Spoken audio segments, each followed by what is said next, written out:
Hello and welcome to Afterthoughts. This time I'm going to share my thoughts about the movie I Can Only Imagine, which we saw a few days ago. It was an excellent movie, really enjoyed it.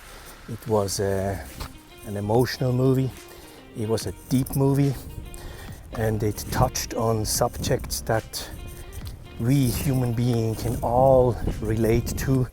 You know, the feeling of getting hurt and being angry towards somebody.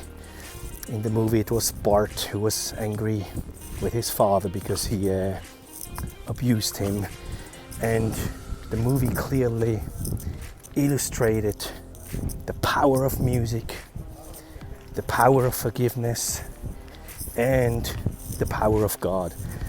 And those are of course three huge subjects that we can all relate to, and it was very interesting how they showed this throughout the movie, and it was based on a true story, which makes it even more interesting. And of course we all know the song I Can Only Imagine, which I think was actually the most successful Christian single in history. I think it sold like 2.5 million copies or something, and so it was very interesting to see how this story unfolded, and that Bart was a very good musician or a very good singer, but just that last little thing was missing.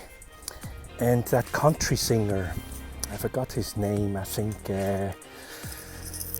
Trace Atkins or something, you know, after Bart told him, well, I got abused by my father, and I carry this anger and this hate within me, and I have to live with it for the rest of my life. The country singer then said, no, express it, write about it and sing about it.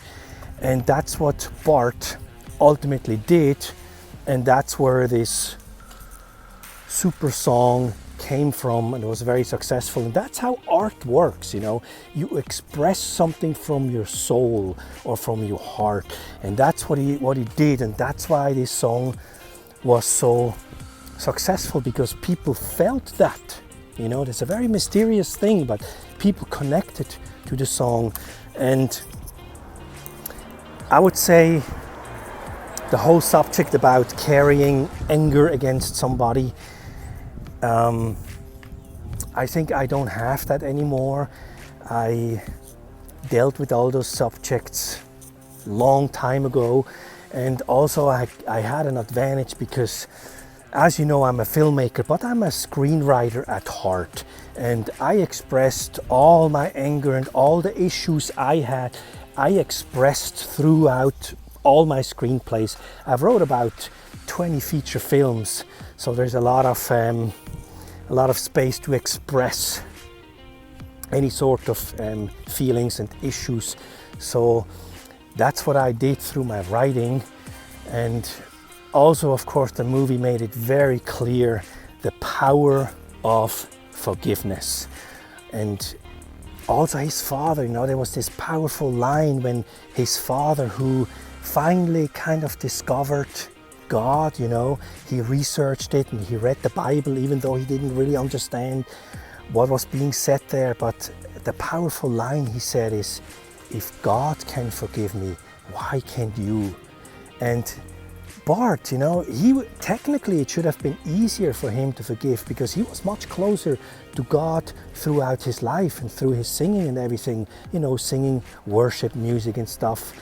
But we human beings, we hold on to stuff, and that's very unhealthy, to carrying all this anger and this pain with us throughout our lives. It's kind of like a baggage that if we realize that we can get rid of it, forgive, accept God and put it down, life is going to be much easier. And it took a lot for Bart to finally take that last step and forgive his father, and even started loving his father.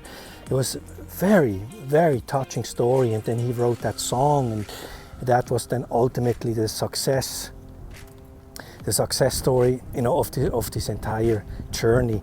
And yeah, it was a very powerful movie. I remember Jessica was crying and sobbing. She was very much touched by this story, and that's what makes good movies, you know.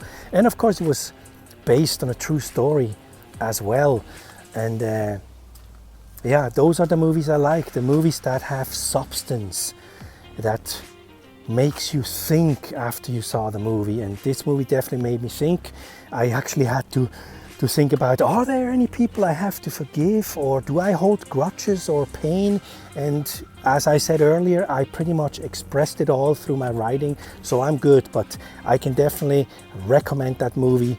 And yeah, I hope there will be more movies like that in the future. So thanks for being here, and I see you in the next one. Bye bye.